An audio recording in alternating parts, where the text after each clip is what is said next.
Welcome back. This is your man Warrior, and I'm just having a little bit of fun. I call this OP fun, although my Han Solo is not really OP. I just wanted to have a little bit of fun today. I like to take one character in at a time and just test them out, see how they do. Now, I know the team we go against is like just stupid easy to beat, but it's fun to just take in one guy and see how fast you can take it out. Now, my Wedge is strong enough. He kills them all in one shot. My Lando's strong enough. He kills them all in one shot. I don't want to one-shot this. I want to just take in one guy, 1 against 5. So we're just going to have a little bit of fun. Let them all hit me a little bit. There was a good counter. Whap! He's got a great counter.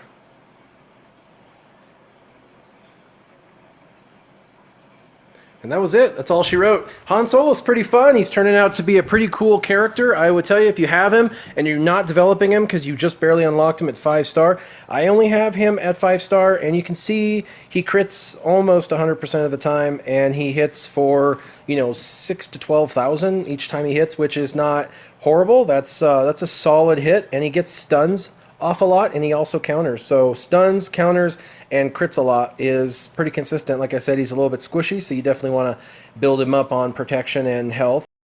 I'm just kidding, I haven't gone anywhere. I wanted to also do the forums. I totally forgot about the new updates that are coming out on 9/29, so I wanted to go through that really quick. So there is some update notes for 9/28. Note that there is a new version of the game with the updates that's coming out. It's going to take up to a day for it to show up in the stores, and it's actually going to do an auto update for everybody on 9/29 automatically with a client restart. What's new, the Geonosian Spy is now going to be available, and he's going to be on the Stage 4 Mission D of Cantina. Achievements have been added for the Cantina battle stages, so a lot of people who've completed these will get some new achievements. That's pretty cool. The TIE Fighter Pilot is the new daily log-on character for the month, so I did hear through the grapevine that it was going to be a dark side character, and so that was correct. Features: new event type, squad tournaments. So this is dropping with this update. It allows players to compete for prizes, including characters from Rogue One, A Star Wars Story. A short in-game tutorial is going to explain this tournament, which is really cool. I'm glad when they do the tutorials. Not all games do that, and you definitely want to know what the heck's going on. Tournaments are designed to provide a competitive environment for all players. We do this by grouping everyone by player level. So players from level 30 to 39, etc., are going to be put together. And then if you're at 80, you're going to be at 80 plus, which just means everybody at level 80 is going to compete.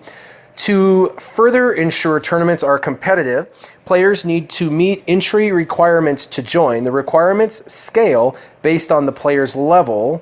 For example, 9 characters at gear level 2, or 15 characters at gear level 6 for level 80.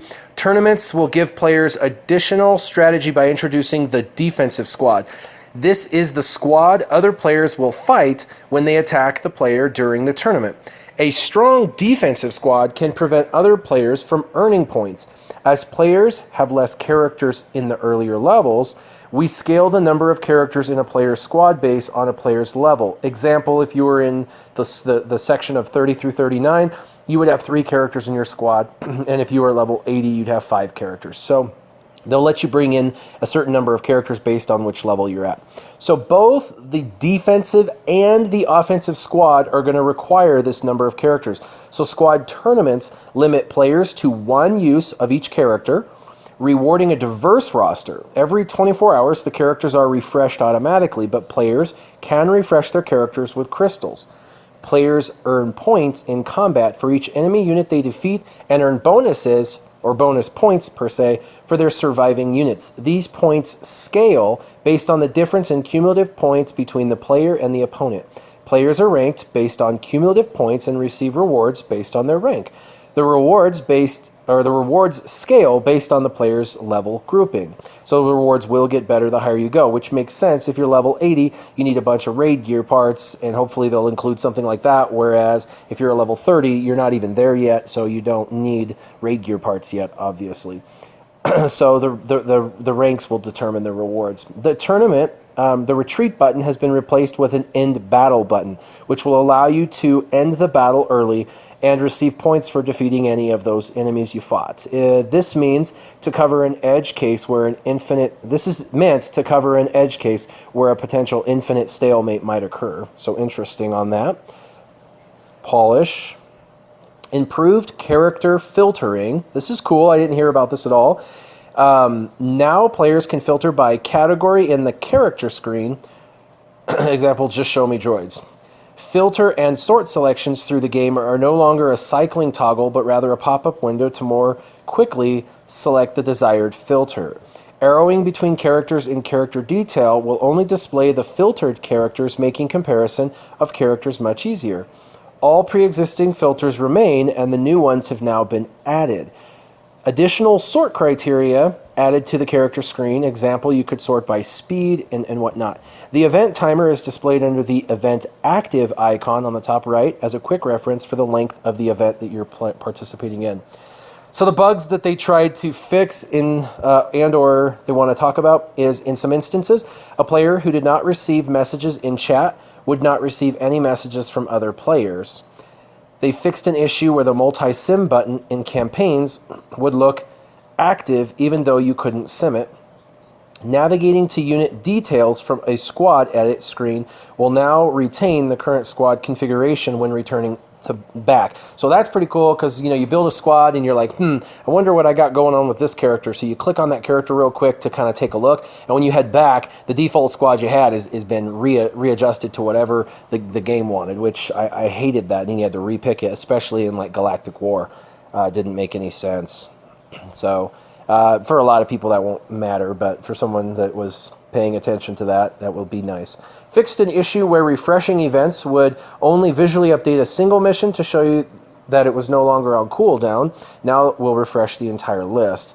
Fixed an issue with the Yoda icon displaying on home screen if you've already completed the event. That's true, it's still sitting there even though you haven't done it. Fixed an issue where starring up more than one character in a session would sometimes not complete the second or later run through of the animation sequence. Battle tooltips now sort above other UI elements. Corrected an issue that would sometimes allow non-dark characters to be used in an ally unit in dark side campaigns. That was rare, but I did notice that on a rare occasion would suggest me to take in someone that should not be going into the dark side campaign. When applying taunt to a currently stealthed unit, the unit no longer retains the stealth shadow visual effect. Interesting. Okay. On mission list item, I guess if he's going to taunt, and he's stealth, he better not be stealth because he can't be stealthed and taunt. It makes sense, I guess. On mission list items, refresh text now shows instead of a timer when you can refresh daily action caps complete. Now shows if there are no more attempts before the challenge or event ends. I do like that, so that way you know when you're done by a word. It says complete, simplified for sure. The stealth transparent effect has been fixed to always display when a unit enters stealth. Stealthed units who receive a taunt lose their stealth as well as the visual effects for stealth. That goes along with their original bug fix.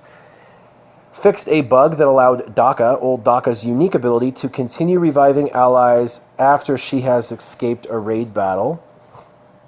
Fixed a bug that allowed escape to be available immediately to units entering a Phase 4 of the pit raid.